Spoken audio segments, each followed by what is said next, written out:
Selamat siang anak-anak.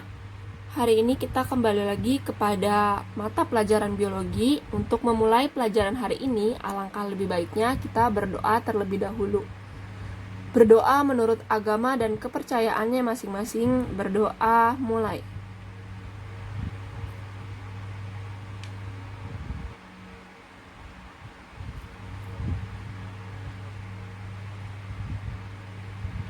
Berdoa selesai. Baik anak-anak, ini adalah materi terakhir pada bab 2 ya, yaitu mengenai cara hidup virus dan juga klasifikasi virus. Oke, yang pertama kita masuk dulu ke cara hidup virus. Jadi anak-anak, virus itu dia hidup secara yang namanya parasit obligat. Oke, parasit obligat itu apa? Jadi, parasit obligat itu adalah virus hanya hidup di dalam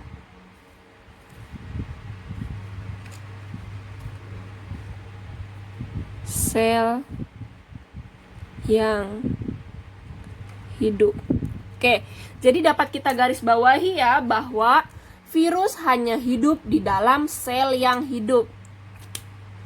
Nih Ibu garis bawahi sel yang hidupnya. Lalu bagaimana kalau selnya mati? Jadi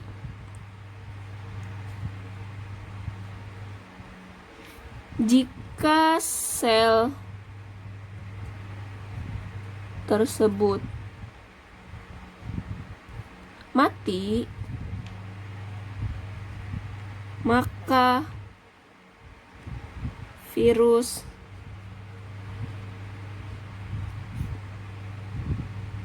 tidak akan mati.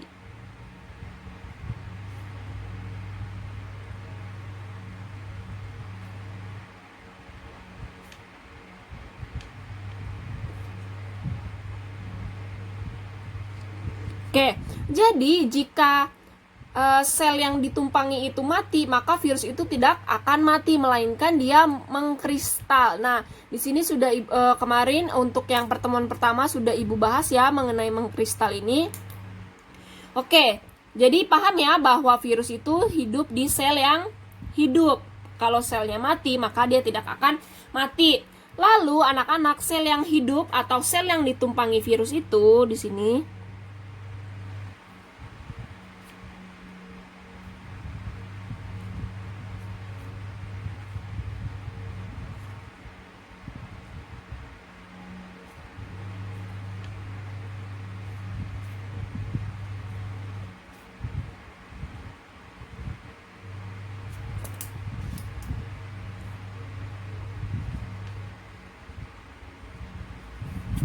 Oke, jadi sel hidup yang ditumpangi oleh virus itu dia disebut sel inang. Nah, sel inang juga sudah Ibu bahas ya beberapa kali di pertemuan-pertemuan sebelumnya.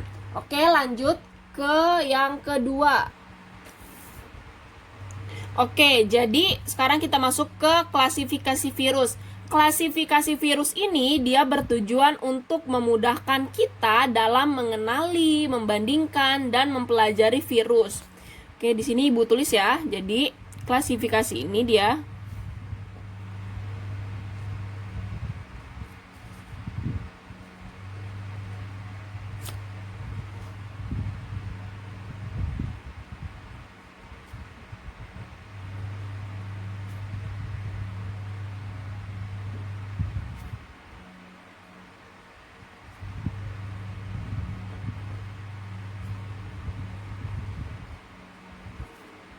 mengenali,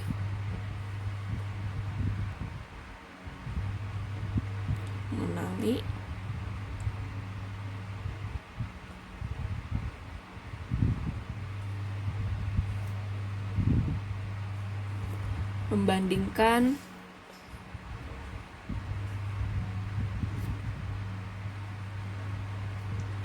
dan mempelajari virus. Nah, klasifikasi virus ini terbagi menjadi 7 kelompok anak-anak.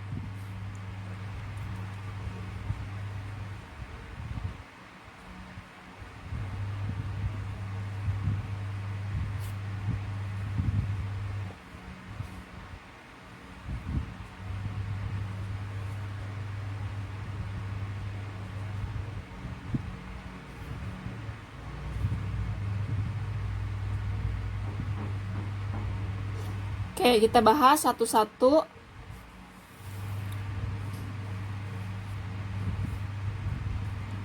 Yang pertama itu ada namanya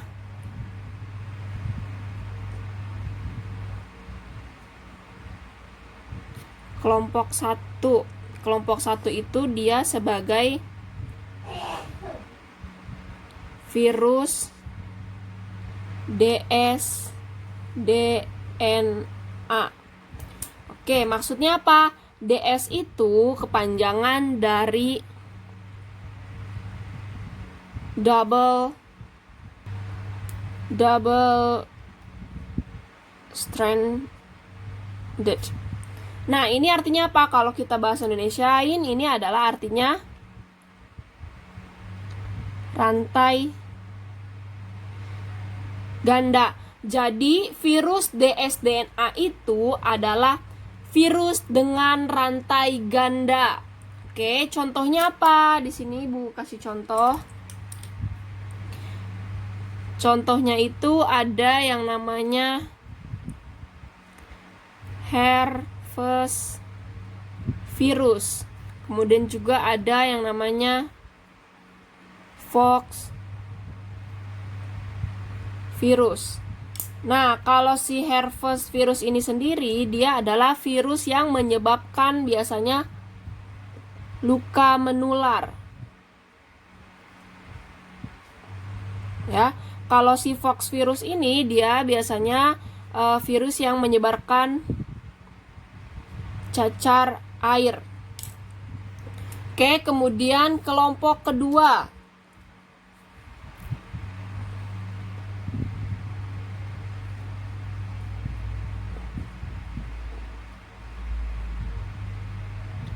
Kelompok 2 ini dia itu jenis virus namanya ssDNA.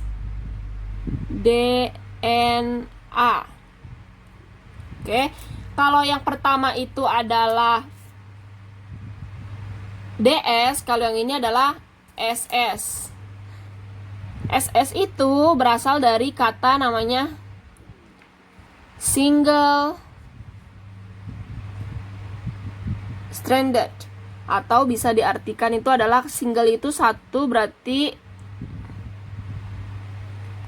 rantai tunggal. Jadi virus ssDNA itu adalah virus DNA yang memiliki rantai tunggal. Contohnya apa? Contohnya itu ada yang namanya parvovirus. Nah, parvovirus ini dapat virus yang dapat menyebabkan kutil biasanya. Oke, kemudian kelompok yang ketiga.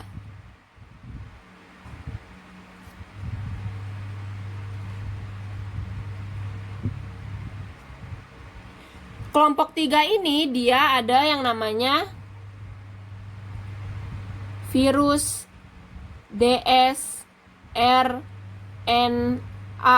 yang sudah kita pernah bahas ya anak-anak di awal, bahwa virus itu hanya punya DNA atau RNA saja. Jadi kalau ini kelompok yang atas ini DNA, kalau ini kita masuk ke RNA. Oke, DS-nya sudah tahu ya, kepanjangannya DS itu adalah double stranded, artinya rantai ganda. Berarti virus dsRNA itu adalah virus RNA yang memiliki rantai ganda. Di sini Ibu tidak jelaskan lagi ya, karena di sini sudah ada. Langsung kita masuk ke contoh. Contohnya apa? Contohnya itu adalah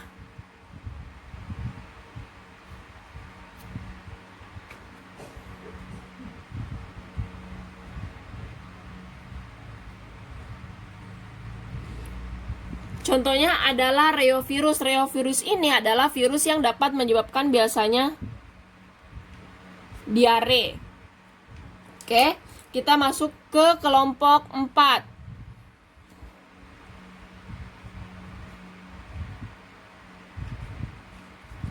Kelompok 4 ini adalah yang namanya contohnya virus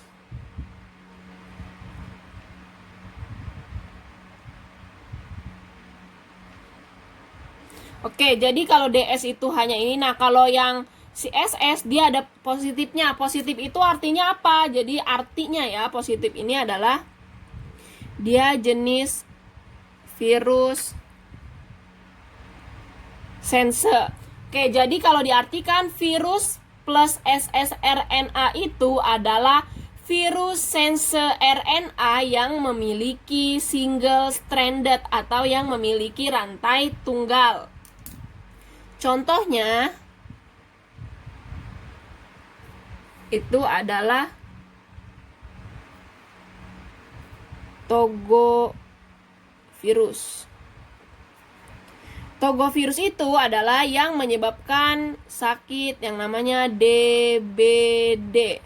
Oke, jadi anak-anak, DBD itu penyebabnya bukan nyamuknya. Jadi nyamuk itu sebagai perantara yang menyampaikan virusnya ya.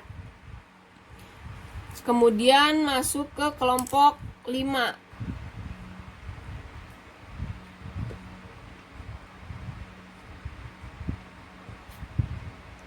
Kelompok 5 ini adalah virus negatif ssRNA. Oke. Negatif itu artinya apa? Berarti kalau positif itu adalah virus sense, kalau negatif itu adalah virus anti sense. Berarti kalau kita artikan virus negatif ssRNA itu adalah virus anti sense RNA dengan rantai tunggal. Contohnya apa? Contohnya itu ada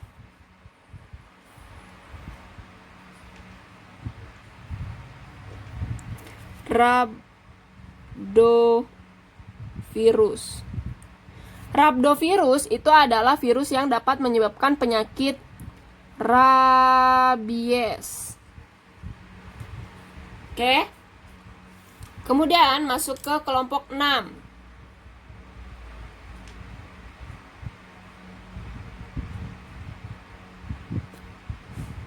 Kelompok 6 itu ada yang namanya virus ssRNA RT. Oke, di sini tambahannya ada RT-nya. Berarti ssRNA itu adalah berarti virus RNA yang memiliki rantai tunggal. Nah, rantai tunggal ini rantai tunggal ini dia ada tambahannya lagi di sini. CRT ini adalah kepanjangan dari enzim reverse transcriptase. Oke. Jadi kalau kita artikan virus ssRNA-RT itu adalah virus RNA yang memiliki rantai tunggal dan melibatkan penggunaan enzim reverse transcriptase. Oke. Contohnya apa? Contohnya adalah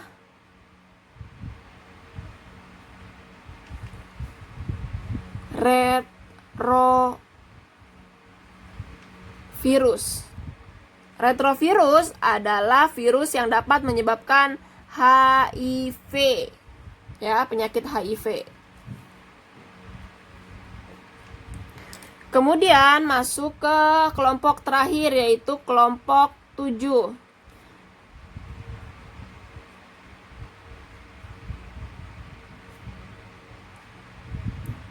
Oke, kalau kelompok 7 adalah virus DS, DNA, RT. Oke, berarti kita bisa dapat mengartikan bahwa virus DS, DNA, RT adalah virus DNA dengan rantai ganda. Di sini D double ya, dengan rantai ganda yang melibatkan penggunaan enzim reverse transkriptase. Oke, contohnya apa?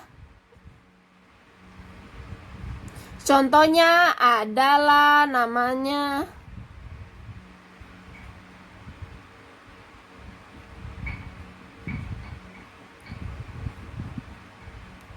hepatnavirus. Hepatnavirus ini dapat menyebabkan penyakit yang namanya penyakit hepatitis. Oke, selesai kita membahas 7 klasifikasi virus, maka selesai ya pertemuan pada bab 2 ini. Jadi, minggu depan kita akan ulangan bab 2. Silakan bagi yang belum mengumpulkan tugas pada bab 2, silakan kumpulkan beserta catatannya. Karena minggu depan kita akan ulangan. Silakan diupload di Google Classroom-nya. Ibu ucapkan terima kasih untuk pertemuan hari ini. Selamat siang.